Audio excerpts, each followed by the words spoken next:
야훼의 말씀이니라. 그들이 화를 당김같이 그들의 혀를 놀려 거짓을 말하며 그들이 이 땅에서 강성하나 진실하지 아니하고 악에서 악으로 진행하며 또 나를 알지 못하느니라. 너희는 각기 이웃을 조심하며 어떤 형제든지 믿지 말라. 형제마다 완전히 속이며 이웃마다 다니며 비방함이라. 그들은 각기 이웃을 속이며 진실을 말하지 아니하며 그들의 혀로 거짓말하기를 가르치며 악을 행하기에 지치거늘 내가 사는 곳이 속이는 일 가운데 있도다. 그들은 속이는 일로 말미암아 나를 알기를 싫어하느니라. 야훼의 말씀이니라. 아멘. 저는 오늘 본문의 말씀을 근거로 거짓의 속성이라는 제목으로 함께 귀한 은혜의 시간을 나누기 원합니다.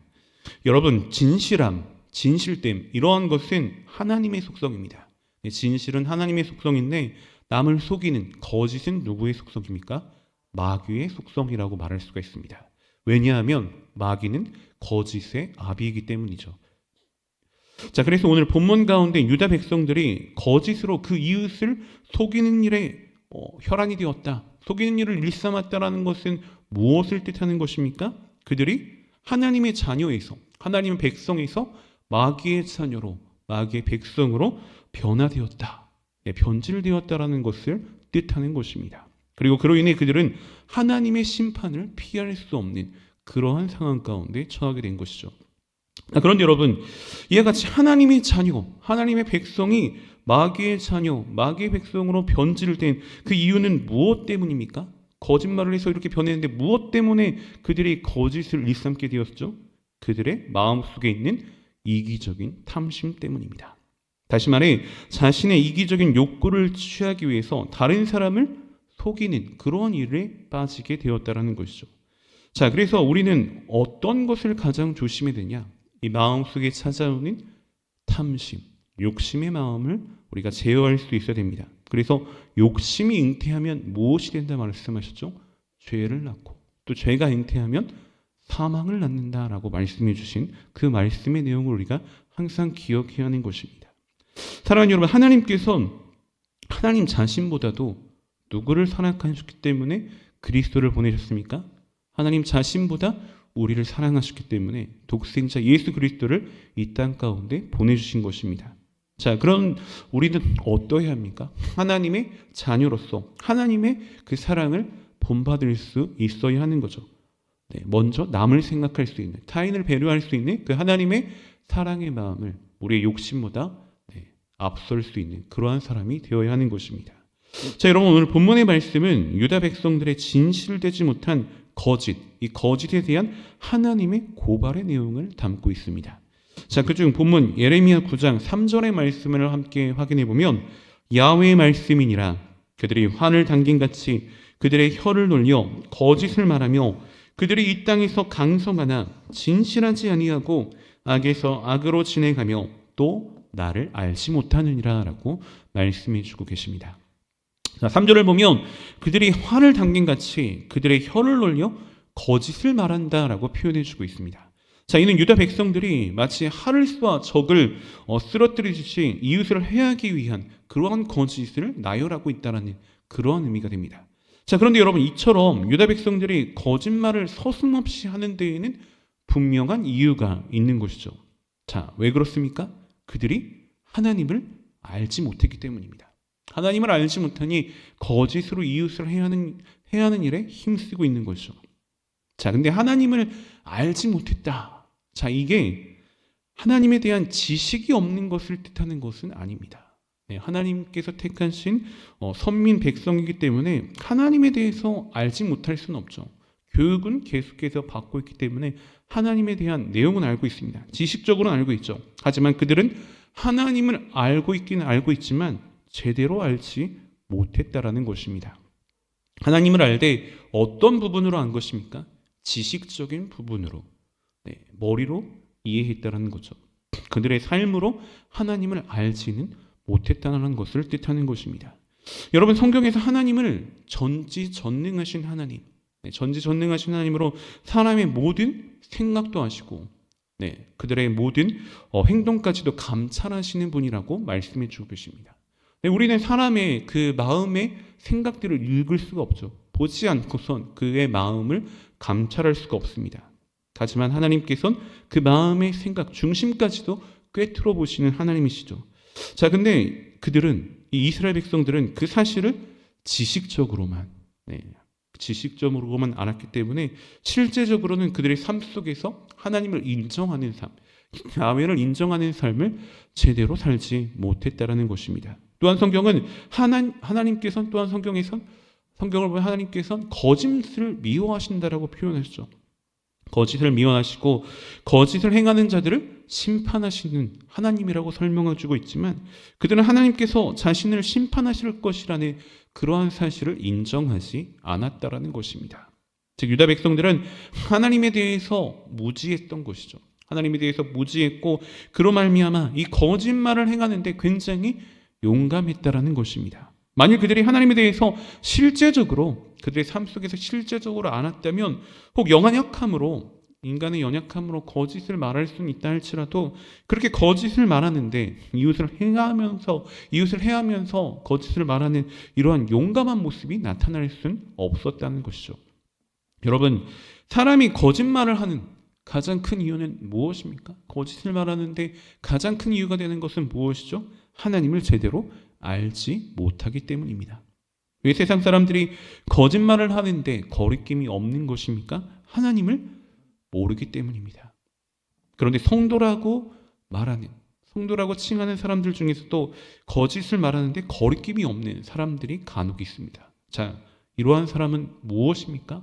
이러한 사람은 무엇이죠? 하나님을 안다고 말은 하고 있지만 실제로는 하나님을 모른다라는 것입니다. 하나님을 제대로 모르기 때문에 거짓을 일삼는 것이죠. 사랑하는 여러분, 우리가 하나님을 실질적으로 알고 있는지 그렇지 않는지 무엇으로 구분을 할 수 있습니까? 무엇으로 구분을 할 수 있죠? 우리가 입술과 삶에 진실함이 있는지 아니면 거짓이 있는지, 이것으로 우리가 하나님을 제대로 아는지 제대로 모르는지 분별할 수가 있는 것입니다. 자, 계속해서 본문 예레미야 9장 5절의 말씀을 함께 살펴보면 그들이 각기 이웃을 속이며 진실을 말하지 아니하며 그들의 혀로 거짓말하기를 가르치며 악을 행하기에 지치거늘이라고 말씀해 주고 계십니다. 자, 5절의 말씀은 유다 백성들이 악을 행하는 일에 얼마나 열심을 보였는지 그 부분을 설명해 주고 있습니다. 그들은 거짓말하기를 가르쳤을 뿐 아니라 악을 행하기에 어느 정도 했습니까? 악을 행하는데 악을 지칠 정도로 행했다는 것입니다. 여러분, 얼마나 악을 부지런히 행했으면 악을 행하기에 지칠 정도로 악을 행했겠습니까? 실제로 유다 백성들은 악을 행하는데 그들의 열정과 온 에너지를, 온 힘을 쏟아부었던 그러한 상황이 있었습니다. 여러분, 하나님께서 이스라엘 백성을 택하셔서 선민으로 삼아서 그들에게 은혜를 베풀어 주신 이유는 무엇 때문일까요? 무엇 때문에 그들에게 은혜를 베풀어 주신 것입니까? 그들이 주님의 뜻을 따라서 선을 행하면서 이방 민족과 이방 나라의 제사장 나라 그리스도의 향기를, 하나님의 그런 따뜻한 사랑을 전하기 위해서 그들을 택하신 것이죠. 그들만 잘 살라고 하나님께서 그들을 선택하신 것이 아닙니다. 영향력을 발휘하는 그러한 백성으로 삼기 위해서 하나님은 그들을 택하셨습니다. 그들이 이처럼 하나님의 뜻대로 선을 행했어야 되는데, 사랑의 향기를 전했어야 되는데, 오히려 그런 사랑의 향기는커녕 제사장의 사명을 감당하기는커녕 악취를 내뿜는, 거짓을 행하면서 남을 행하는 그런 악한 행동만, 악한 향기만 풍기고 말았다라는 것입니다. 이는 그들의 본분과 정체성을 완전히 상실한 그러한 모습이 아닐 수가 없는 것입니다. 그들이 하나님의 선민이었음에도 불구하고 멸망하게 된 것, 그들이 심판받은 것은 우연이 아닙니다. 그들은 자신의 본분과 정체성을 상실하고 하나님의 뜻과는 정반대로 악을 위해 지치도록 수고하는 하나님의 심판을 받아 마땅한 모습으로 살고 있었다는 것을 보여주는 것입니다. 그럼 여러분, 우리 또한 하나님의 백성으로서, 하나님의 자녀로서 지금 우리는 무엇을 위해 수고하고 계십니까? 우리가 수고하고 있는 그 에너지는 어디에 포커스가 맞춰져 있습니까? 유다 백성처럼 지치도록 악을 위해서 수고하고 계시지 않습니까? 네, 우리의 모습을 점검해 보아야 합니다. 사랑하는 여러분, 하나님의 백성은 하나님을 위해서 존재하는 사람이죠. 하나님께서 창조하신 그 목적이 어디 있습니까? 하나님의 영광을 드높이기 위한, 하나님께 기쁨을 드리기 위한 그런 목적을 가지고 우리는 태어났습니다. 즉 그것은 무엇입니까? 하나님은 사랑이시고 하나님은 선이시기 때문에 우리가 그 성품을 본받아 사랑을 전하고 선한 그런 모습을 나타내길 주님께서는 원하고 계신다는 거죠. 따라서 우리는 하나님을 위해서 선을 행하는 그러한 삶을 살아야 하는 것입니다. 여러분, 이 시간 지금까지 우리가 무엇을 위해서 가장 많은 에너지를 쏟았는지 우리의 모습을 점검해 보시기 바랍니다. 우리의 수고가 바른 수고인지 가치 있는 수고인지 우리의 내면을 살펴보시기 바랍니다. 자, 계속해서 본문 에레미야 9장 6절의 말씀 살펴보면 내가 사는 곳이 속이는 일 가운데 있도다. 그들은 속이는 일로 말미암아 나를 알기를 싫어하느니라. 야훼의 말씀이니라 말씀해 주고 계십니다. 자, 여러분, 이처럼 오늘 본문에서 매 절마다 거짓을 말하는 유다 백성들의 모습을 구체적으로 묘사해 주고 있습니다. 자, 이러한 표현들을 통해 하나님께서는 거짓말이 얼마나 사악하고 또 얼마나 비참한 결과를 초래하는지 보여주고 계시는 것이죠.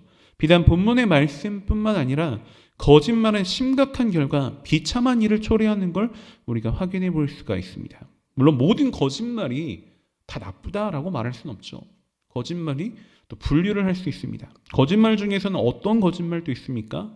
기생라합이 정탐꾼을 보호해주는 것과 같이 타인을 보호해준다거나 타인을 세워주는 그러한 거짓말도 있죠. 가령 쉽게 얘기해서 이렇게 아름다운 외모가 아니더라도 칭찬하기 위해서 그의 자존감을 높여주기 위해서 예쁘다, 아름답다 이런 표현은 실제 객관적으로 봤을 때 아름답지 않은 외모를 할지라도 그것은 거짓말로서 나쁜 부분이 아니라는 걸 우리가 또 알아야 하는 것입니다. 즉 선의의 거짓말, 남을 세워주고 남에게 용기를 북돋아주는 그러한 거짓말은 우리가 서슴지 않고 또 할 수 있는 그런 부분도 있습니다. 그런데 우리가 거짓말을 하는 것 중에 그 거짓말의 속성이 남을 상처 입히고 남에게 해를 가져다주는 그런 거짓말은 절대 해서는 안 되는 거죠. 자, 예를 들어서 법정에서의 거짓 증거, 이것이 이제 10계명의 9번째 계명인데 거짓 증거하지 말라. 이게 굉장히 중요한 부분입니다. 돌이킬 수 없는 그러한 결과를 가져오게 합니다. 자, 만일 살인을 하지 않았는데 살인 혐의를 받고 있는 그러한 사람에게 누가 거짓으로 그를 살인자라고 증언하면 그는 자칫 목숨을 잃게 되는 그러한 상황에 빠질 수가 있습니다. 또 어떤 사람이 상대방을 미워해서 거짓말로 그를 비방한다면 그 사람은 사회적으로 심각한 타격을 입을 수가 있게 되는 것입니다. 그런데 여러분, 우리가 여기서 알아야 할 중요한 사실은 또 무엇이냐? 거짓말은 다른 사람에게만 해를 끼치는 게 아니라는 것입니다. 거짓말을 당하는 그 사람만 해를 받는 게 아니죠. 우리는 흔히 생각하기에 거짓말은 상대방에게만 해가 될 거라고 여길 수가 있지만 사실은 전혀 그렇지가 않습니다. 거짓말을 하는 그 당사자에게도 치명적인 해가 된다는 것을 알아야 합니다. 거짓말은 비유하자면 무엇과 같냐? 손잡이가 없는 칼과 같습니다. 손잡이가 없는 칼을 잡으면 어떻게 되죠? 상대를 해하기 전에 내 손이 먼저 피를 보게 되었다라는 것입니다. 사랑하는 여러분, 이처럼 거짓말은 다른 사람은 물론 자기 자신에게도 큰 해가 된다라는 것을 기억할 수 있어야 합니다. 그리고 거짓말은 사회적인 측면에서만 자기에게 해를 끼치는 것이 아니라 하나님의 심판을 피할 수 없는 크나큰 죄가 된다라는 것을 우리가 분명히 기억해야 합니다. 시편 5편 6절의 말씀을 보면 거짓말하는 자들을 멸망시키리이다. 야훼께서는 피 흘리기를 즐기는 자와 속이는 자를 싫어하시나이다 라고 말씀해 주고 계십니다. 시편 52편 2절부터 5절의 말씀 살펴보면 내 혀가 심한 악을 꾀하여 날카로운 삭도같이 간사를 행하는도다. 내가 선보다 악을 사랑하며 의를 말함보다 거짓을 사랑하는도다. 간사한 혀여, 너는 남을 해치는 모든 말을 좋아하는도다. 그런즉 하나님이 영원히 너를 멸하시며 너를 붙잡아 내 장막에서 뽑아내며 살아있는 땅에서 내 뿌리를 빼시리로다 라고 강력하게 경고하는 하나님의 메시지를 볼 수가 있는 것입니다. 사랑하는 여러분, 거짓말은 다른 사람을 해롭게 하는 일일 뿐만 아니라 스스로 자신을 칼로 찌르는 그런 행위와 같습니다. 거짓말을 하는 사람은 그것으로 잠깐은 유익을 얻을 수도 있지만 잠시의 유익 뒤에는 무엇이 따라옵니까? 그 유익과는 비교할 수 없는 엄청난 재앙이 따라온다는 것을 우리가 분명히 기억하고 있어야 하는 것입니다. 그래서 여러분, 우리는 거짓말을 절대 해서는 안 됩니다. 남을 세워주는 거짓말은 당연히 적극적으로 해야겠지만 남을 깎아내리고 남의 명예를 실추시키고 남에게 상처 주는 그러한 거짓말은 해서는 안 되는 거죠.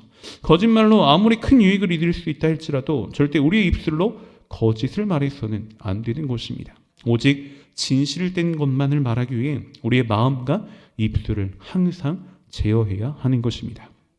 거짓이 없이 진실된 입술과 또 진실된 그런 삶을 통하여서 하나님과 더욱더 친밀해지며 하나님께 영광 올려드릴 수 있는 귀한 우리 모두가 되시기를 주님의 이름으로 소원하고 축복하며 말씀을 마치겠습니다. 기도드립니다. 사랑과 자비가 풍성하신 참으로 좋으신 하나님, 오늘도 말씀을 통해 귀한 은혜 주시고 깨달음 주시니 감사드립니다.